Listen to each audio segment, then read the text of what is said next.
ভারতে বৌদ্ধ ধর্মের পতন আর তার আবার মাথা তুলে দাঁড়ানোর গল্প বেশ জটিল আর আকর্ষণীয় একটা বিষয়, তাই না?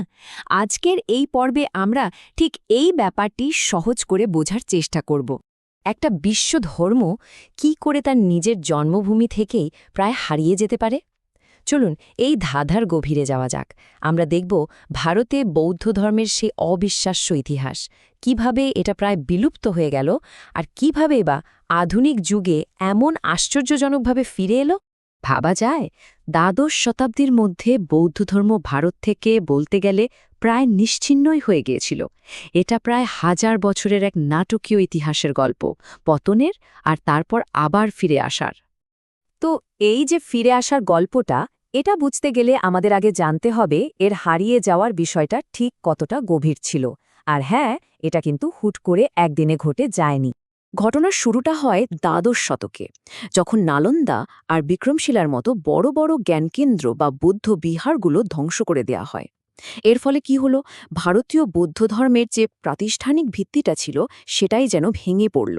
সাধারণ মানুষ যারা উপাসক ছিলেন তারা দিশেহারা হয়ে পড়লেন। আর এখান থেকেই শুরু হলো এক লম্বা পতনের অধ্যায়। আচ্ছা, তো এই যে বিলুপ্তি বা হারিয়ে যাবার কথা বলছি, এটা আসলে ঠিক কেমন ছিল? মানে মাটিতে এর চেহারাটা কি ছিল? কিভাবে একটা ধর্ম ধীরে ধীরে মিলিয়ে গেল? দেখুন, প্রায় ৬৫০ বছর ধরে এ ঘটনাটা চলেছে।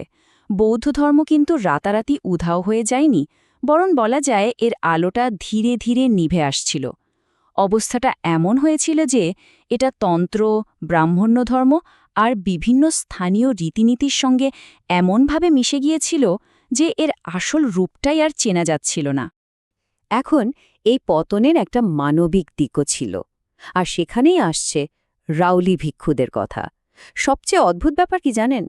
রাউলি শব্দটা সম্ভবত এসেছে বুদ্ধের ছেলের রাহুলের নাম থেকে, যার মানে হল বুদ্ধের শিষ্য। অথচ এই রাউলিরাই তাদের সন্ন্যাস জীবনের আসল ঐতিহ্যটাই ভুলে গিয়েছিল। আর এখান থেকেই বোঝা যায় যে অধপতনটা ঠিক কতটা গভীরে পৌঁছেছিল। এই রাউলিরা স্ত্রী সন্তান নিয়ে সংসার করত, বিয়ে শাদিতেও অংশ নিত, এমনকি বৌদ্ধদের যে উপোষথের নিয়ম সেটাও ভুলে গিয়ে রাতে খাবার খেত। ভাবা যায়, পবিত্র চিবর পড়ত শুধু অনুষ্ঠানের সময়, তাও অনেক সময় শুধু মাথার উপর রেখে দিত। একসময় তো তারা ব্রাহ্মণ্য পুরোহিতদের মতোই ঠাকুর হিসেবে পরিচিত হতে শুরু করে। কিন্তু এই অন্ধকারের মধ্যেও একটা আলোর রেখা দেখা দিল। চলুন এবার সেই টার্নিং পয়েন্টে যাওয়া যাক। দেখব কিভাবে ১৯ শতকে প্রথম সংস্কারের চেষ্টার মাধ্যমে এই ছবিটা একটু একটু করে বদলাতে শুরু করল। এই বদলের শুরুটা করেছিলেন একজন ব্যক্তি।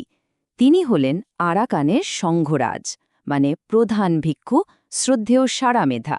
১৮৫৬ সালে তিনি চট্টগ্রামে আসেন আর সেখানকার স্থানীয় বৌদ্ধদের বোঝাতে শুরু করেন যে এতদিন ধরে চলে আসা ভুল প্রথাগুলো ছেড়ে ধর্মের আসল শুদ্ধ রূপটা আবার ফিরিয়ে আনা দরকার। কিন্তু এই সংস্কারের ফলে একটা বিভেদও তৈরি হলো সংঘের মধ্যে, মানে দুটো দল হয়ে গেল। একদিকে যারা সংস্কারটা মেনে নিল, শ্রদ্ধেয় সারামেধের অধীনে বিনয়ের নিয়ম মেনে নতুন করে দীক্ষা নিল, তাদের বলা হলো সংঘরাজ নিকায়। আর অন্যদিকে ছিল মহাস্থবির নিকায়। এরা ছিল পুরনো বা ঐতিহ্যপন্থী দল, মানে সিনিয়র রাউলি ভিক্ষুরা, যারা তাদের সিনিয়রিটি ছাড়তে রাজি ছিলেন না, তাই নতুন করে দীক্ষাও নিলেন না। তো একটা বিভেদ তৈরি হলেও এখান থেকেই কিন্তু বড় একটা পুনরুজ্জীবনের শুরুটা হয়েছিল। পুনরুজ্জীবনের যে ছোট্ট স্ফুলিঙ্গটা জ্বলে উঠেছিল বিংশ শতাব্দীতে এসে, সেটাই যেন এক বিশাল অগ্নিশিখায় পরিণত হল। আর এর পেছনে ছিল আন্তর্জাতিক সমর্থন আর ভারতে গড়ে ওঠা এক শক্তিশালী সামাজিক আন্দোলন। এই সময়টাতে বেশ কিছু বড় ঘটনা ঘটে যায়, যাই আন্দোলনকে আরও এগিয়ে নিয়ে যায়। যেমন ধরুন, ১৮৯১ সালে অনাগারিক ধর্মপাল প্রতিষ্ঠা করলেন মহাবোধি সোসাইটি। এরপর ১৯০১-এ চট্টগ্রামের বাইরে প্রথম আধুনিক থেরুয়াদ বৌদ্ধবিহার তৈরি হল কলকাতাতে। ১৯৩১-এ সারনাথে তৈরি হল মূলগন্ধকুটি বিহার। শুধু তাই নয়, জাপান, থাইল্যান্ড, মিয়ানমারের মতো দেশগুলো এগিয়ে এলো। তাদের সাহায্যে ভারতের গুরুত্বপূর্ণ বৌদ্ধ স্থানগুলোতে আবার নতুন করে বৌদ্ধবিহার তৈরি হতে শুরু করল। মানে বৌদ্ধধর্ম তার পুরনো জায়গাগুলো আবার ফিরে পেতে শুরু করল। আর এরপর আসে সেই বছরটা ১৯৫৬।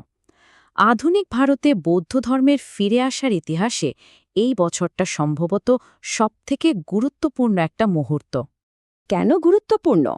কারণ এই বছরেই ভারতের সংবিধানের অন্যতম রূপকার ড. বি.আর. আম্বেদকর কয়েক লক্ষ অনুগামীকে সঙ্গে নিয়ে বৌদ্ধ ধর্ম গ্রহণ করেন। তার কাছে এটা ছিল জাতিভেদ প্রথার কঠোরতা থেকে মুক্তির একটা পথ। তিনি মনে করতেন বৌদ্ধ ধর্মের মূল ভিত্তিই হল যুক্তি, সাম্য, স্বাধীনতা আর নৈতিকতা। আর কারণেই এটা সারা বিশ্বের জন্য একটা আদর্শ ধর্ম হতে পারে। এই একটা ঘটনা আধুনিক ভারতে বৌদ্ধ ধর্মের পুরো ছবিটাই আমূল বদলে দিয়েছিল। তাহলে প্রায় বিলুপ্ত হয়ে যাওয়া থেকে শুরু করে এই যে নবজাগরণ, এই অবিশ্বাস্য যাত্রার পর আজ ভারতে বৌদ্ধ ধর্ম ঠিক কোথায় দাঁড়িয়ে আছে? আজকে ভারতে বৌদ্ধ ধর্ম কিন্তু একটা জীবন্ত আর বেশ বৈচিত্র্যময় ধর্ম। এর একটা বড় অংশ রয়েছে হিমালয় অঞ্চলে, যেমন ধরুন সিকিম বা অরুণাচল প্রদেশ, আর অন্যদিকে ড. আম্বেদকরের সেই আন্দোলনের সরাসরি ফল হিসেবে মহারাষ্ট্রেও এক বিশাল সংখ্যক বৌদ্ধ জনগোষ্ঠীর বাস। শেষ পর্যন্ত এই পুরো গল্পটা আসলে টিকে থাকার এক অসাধারণ গল্প। এটা আমাদের দেখায় যে কিভাবে একটা প্রাচীন বিচারধারা আধুনিক যুগে এসেও নতুন করে প্রাসঙ্গিক হয়ে উঠতে পারে, নতুন অর্থ খুঁজে নিতে পারে।